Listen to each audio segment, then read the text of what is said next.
Okay, so here we are, my DAW of choice cakewalk, and I'm going to be showing you one of my most recent songs, Pipe Dreams. I'm going to be using this as an example of how to get your different sounding guitars to stack well.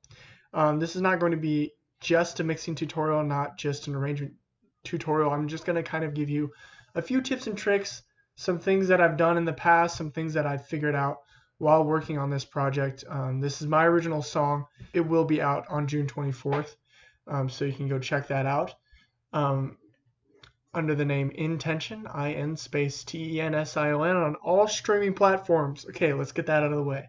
Shameless plug. Anyways, also before we get going, I want to let you know that it would be very beneficial of you to listen to this on headphones so you can just kind of hear what I'm talking about. It works on a phone or whatever you're listening to it on, it works fine, but to be able to have a full stereo field listening to it on headphones is very helpful. But yeah, let's just jump right into this.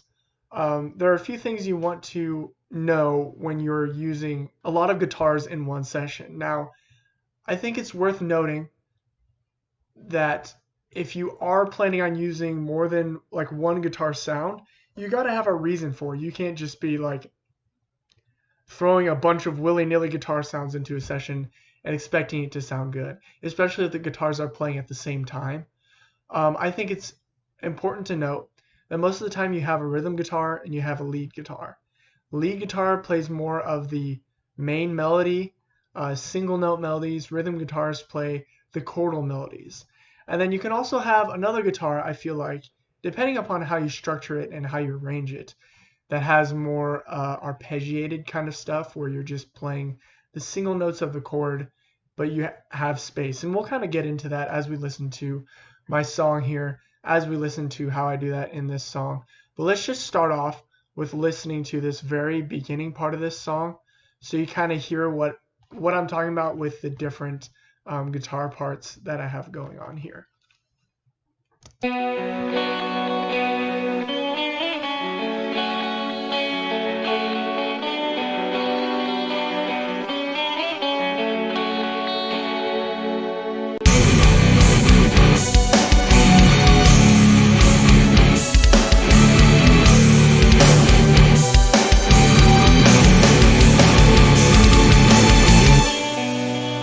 I'm not sacrificing, but still I'm aiming high. And if I do not reach the stars, I'll fall into the sky. Looking at my journey, looking deep inside. If I do not take this shot, then why am I alive? I see you have so much fun without me. I guess I'm just not the one. It's too late, it's too far gone, but I'm not giving up on it. Basically, I wanted to let it play that long just so you could hear the amount of guitars that are going on. At one point in this session, I do have 8. Not counting the bass. Counting the bass, it's 9. I do have 8 different guitar parts going on. And we're not going to touch as much on the bass in this episode, as well as we're only focusing on guitars on this song. If you like this song and you want to see me break down the entire song, let me know down in the comments below, but we're just focusing on guitars. So obviously it starts out with these clean guitars. I'll tell you, I have 3 kind of different guitars in this session. I have clean guitars with no gain. They have a little bit of delay on them. I have kind of a transparent drive kind of guitar that's kind of in between a clean and a really high gain metal tone, and that one is good for like driving stuff, and it's also good, you can still play like full chords with it and it doesn't sound too gross. And then I have a full high gain like metal tone that's for my drop B guitar. So you know, the transparent drive guitar is in standard tuning. My drop B guitar is in super it's in drop B and it's got super high gain. So one thing I want to touch on just to start off is how do I EQ all of these? Okay, well, when you want to kind of think of them as stacking on top of each other, and this is the same for the bass, obviously, although we're not touching in the bass. Bass takes up the sub-ranges. The problem with stacking guitars is that they're all kind of taking up the same range, you know. Guitars are generally in the mids, you know, some of the treble. And so you want to know how to stack these. Thankfully, they kind of like the way I'm using them, you know, lends themselves to be EQ'd in a specific way. So obviously the drop B guitar, like that's going to be the lowest guitar that I have. I have it EQ'd. The high pass filter is all the way down to 76 hertz. So it's high pass all the way up to 76 hertz. Anything below 76 hertz, cut out, don't need it. And that might even be a little low for some people. Some people high pass them even higher. But the reason I high pass it that low, I want to get kind of some heft from this guitar. As you see, I have some of these boosts up in the mids and kind of some of the highs around 2, 485 and 4357, just to kind of give it some spice, some sizzle, high-end sizzle. So you see there, that's obviously the lowest guitar that I'm going to have.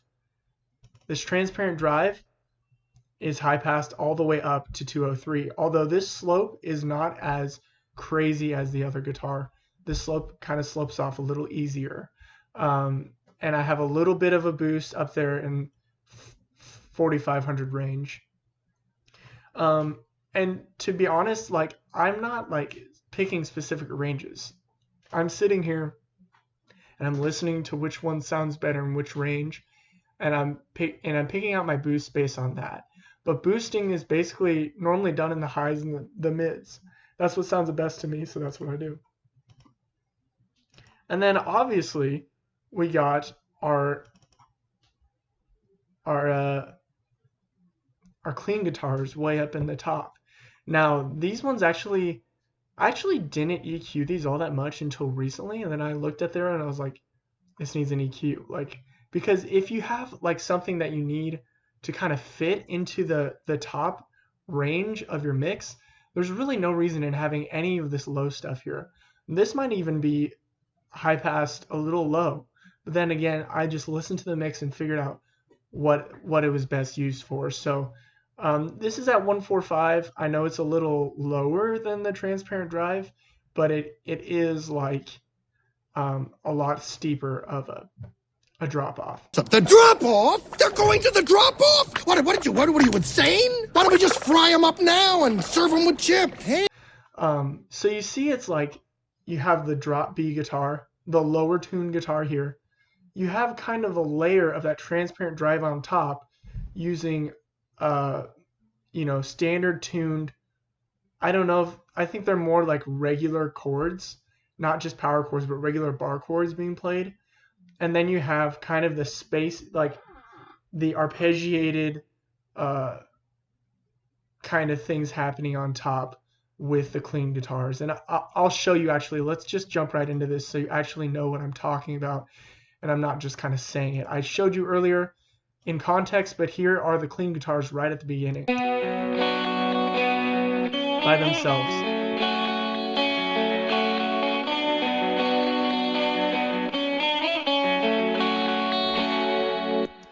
And you can especially notice this if you're listening on headphones, but the left part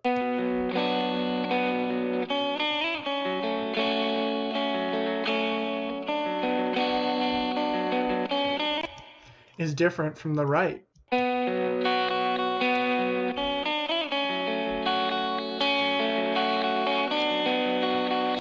And that's something that I think you can really take advantage of when you have more clean sounding guitar parts. I mean, you can do this with less clean sounding guitar parts, but I feel like more of the lead guitar parts and the cleaner sounding guitar parts, you can kind of do different things in each ear and it'll sound good. I also try to do this with acoustic guitar. I try to be very creative with how I stack it in the left ear and the right ear. So you see these are very similar parts. Like they're pretty much the same except for the chord that happens in the left and then it pushes what's happening in the right. So yeah, that's kind of the beginning. I think that also brings up another good point about arrangement, is that you need to make sure that you're not stacking guitars all together all the time. I think the key to juggling different guitar parts is being able to arrange them in a way where they shine at their best. So obviously this beginning part is like the intro. It's kind of soft, you know. It's not super heavy. And then you give a little bit of breather for these heavy guitars right here. These real nice and heavy drop tune B guitars.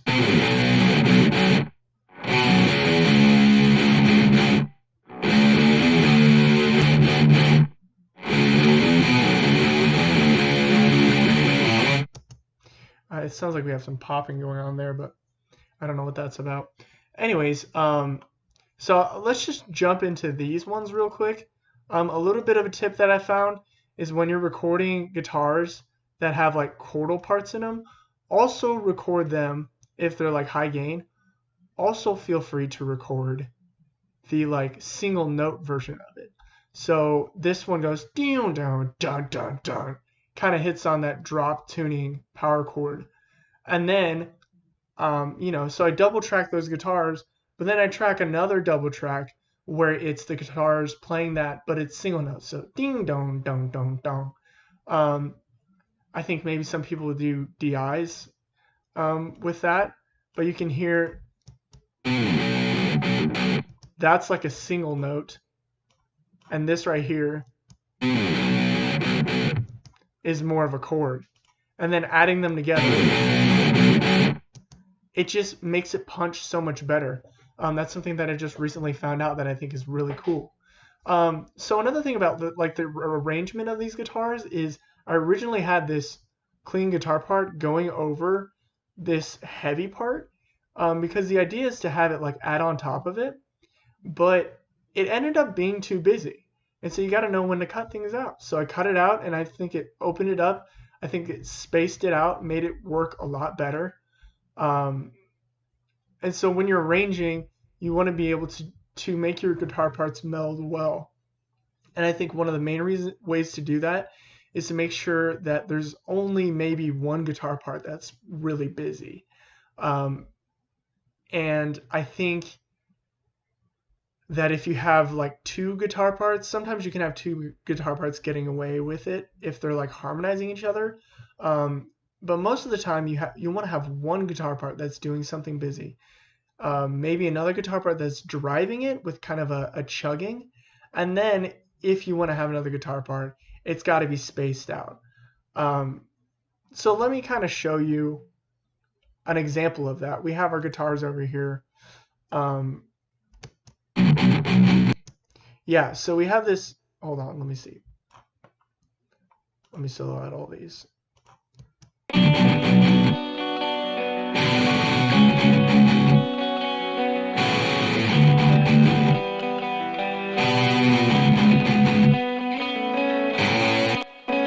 You hear the space that's happening there, like it's not all just like doing the same thing.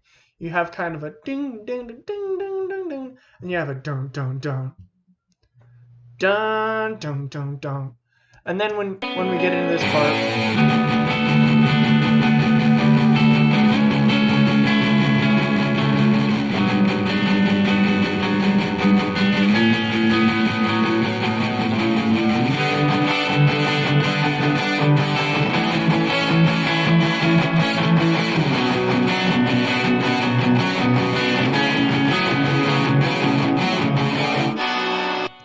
okay, so you hear right there how you had kind of this drop tune doing the chugging. You had the clean guitars doing the ding, ding, ding, ding, ding.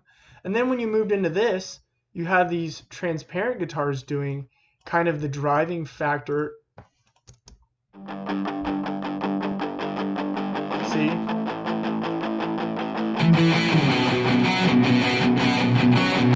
And so you have kind of a switch of roles.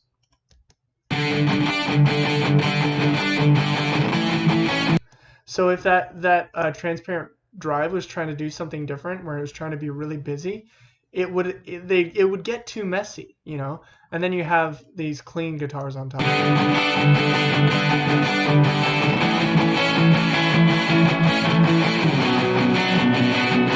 Let's just solo those clean guitars out.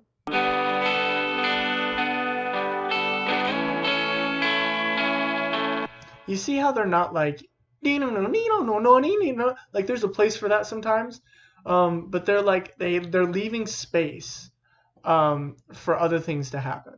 And so when you're adding guitar parts on top of each other, you want to leave space for that. One other thing I want to do before we keep going, just kind of listen to.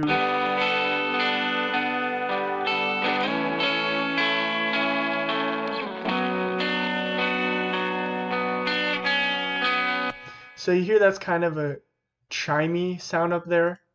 Here's a transparent rhythm.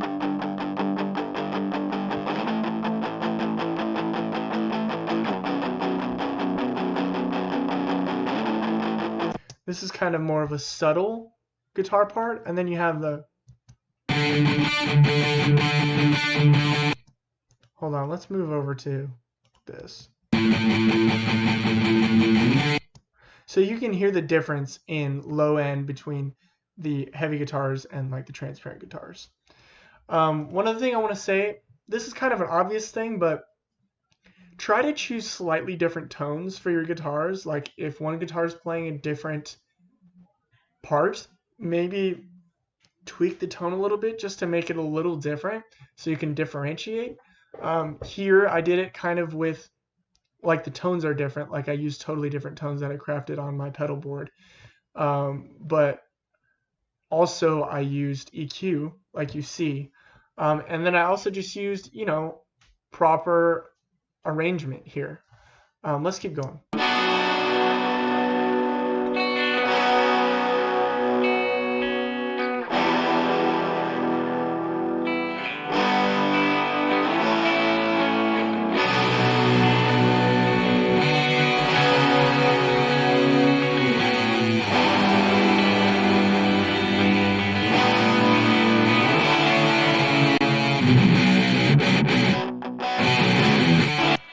So one other thing I want to say is make sure that you have tight guitars. Like that's probably the most important thing, honestly. I didn't start with that, but it is one of the most, probably the most important thing, is if your guitars are not tracked well, if your performance is not good, they're not going to sound good. And especially when you're juggling like 4 to 6 tracks of guitars, they all got to be hitting well. And I know these guitars here, they're not perfect. Like, I understand that. I did my best. But you really like, I really recently learned that professionals track their guitars. It takes them like a day, a 10-hour day to do 2 songs, which is kind of fast in my opinion. It takes me a while to just do 1 song. But just keep that in mind. They're professional guitar players, and it takes them like 10 hours or like a full day to do 2 songs. So that's a long time, you know.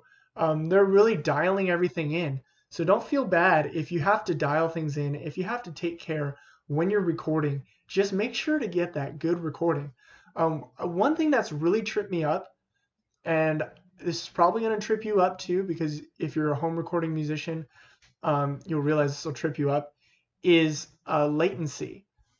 So don't forget, once you get done tracking a guitar part, listen to it with a click. If it sounds weird, feel free to literally go in, click it, and drag it to where it needs to be.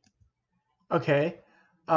Even turning off the snap to grid, like if you need to do that, click it and drag it. Feel free to just like zoom all the way in to get your hits right where you need them. Okay? Because that is going to make a world of difference when you're working on your guitar parts. So yeah, I just wanted to say that. That's like a huge thing. Okay, so I have a couple more things I want to talk about, and then I'll finish up this video. But watch how when I repeat this kind of main riff, I add stuff to it.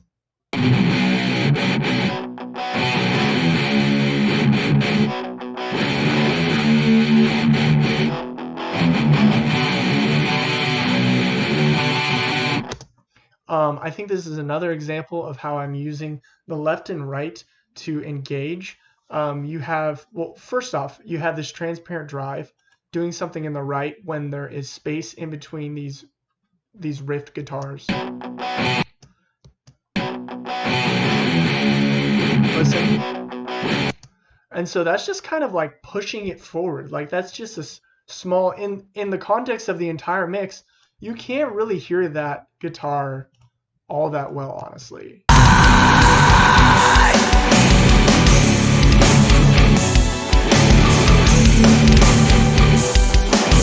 Really not very well, but it adds a little bit of like, just a little bit of a drive to it. Another thing to note is what these guitars are doing here.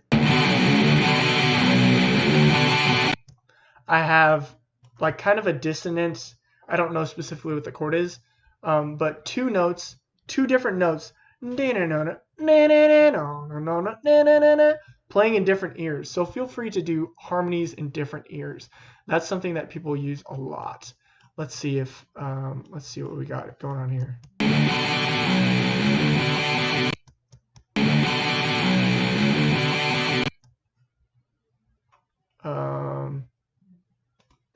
Yeah, you have different.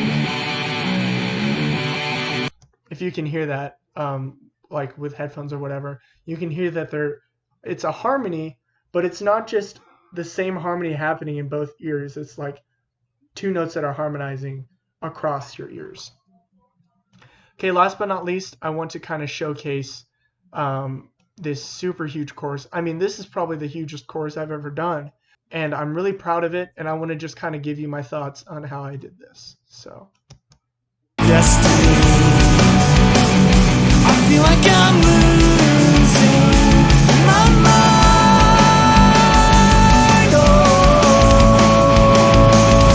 Oh, I lost a part of me inside of our dream. I built the scaffolding, but I could never get that high, and now it's out of reach. All that I see, I guess I'm settling. No, I'm never settling. okay, so there's more to this song than just that chorus. That's like the second time I sing the chorus. But I think this is where we're going to end because I really think there's a lot here to digest. First off, this is where I have the 9 guitar parts going on. I also have some orchestra up here, as you can see. And this is, besides drums and vocals and a little bit of like production stuff going on here, this is basically all guitars. And the way that I get this so wide sounding is that I utilize pretty much everything that we've been talking about up until this point. So if we start out with you have the drop B guitar, right? It's playing drop B power chords.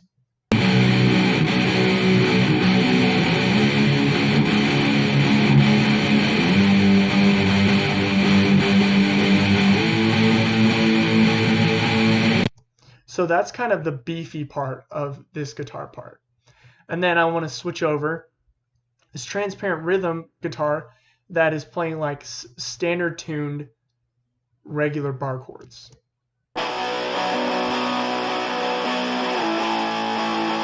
What?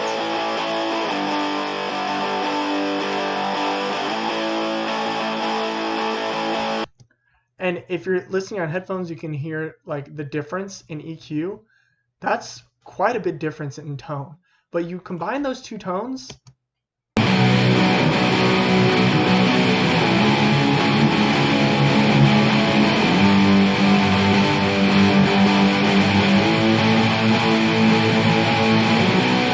and it's just a crushing guitar sound. So don't feel afraid to take like the same part and have different tones on it. Play the same thing, different parts of the fretboard with different tones, combining it together, using EQ to fit them together well, so that you can think, hey, this is what I want to be kind of this lower sounding part of it. Okay, this is what I want to be kind of the higher sounding part, because even people even take music producers even take a kick, the kick of a drum set, and they'll use a couple samples for that kick, a couple different sounding samples molded into one sound for that kick. And it's weird, like a normal person would think, well, you just need the sound of the kick, but no, you need to think outside of the box to get a good guitar sound. And then, what's happening with this clean guitar? You're probably thinking, how is the clean guitar going on right now? I don't hear anything like that. But here's what's happening with the clean guitar.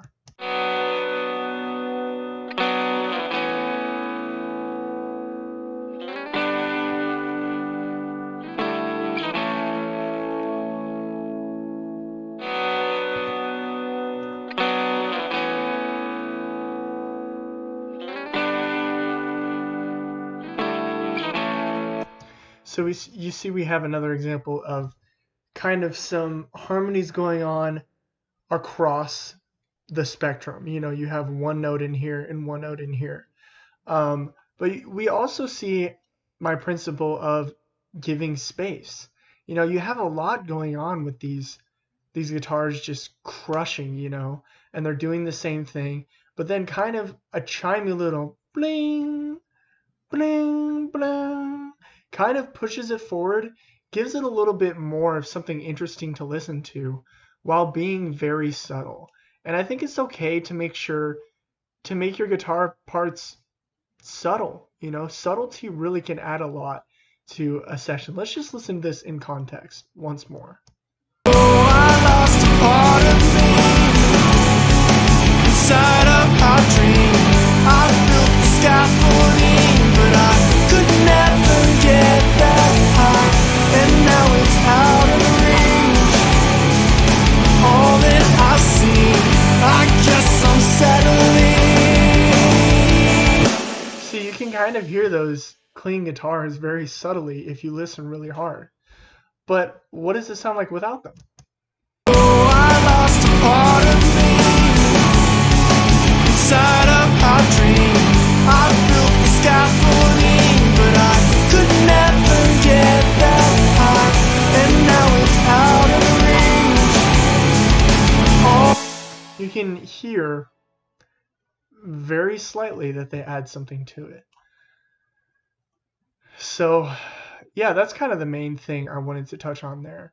That kind of showcases all the things that are happening that I touched on.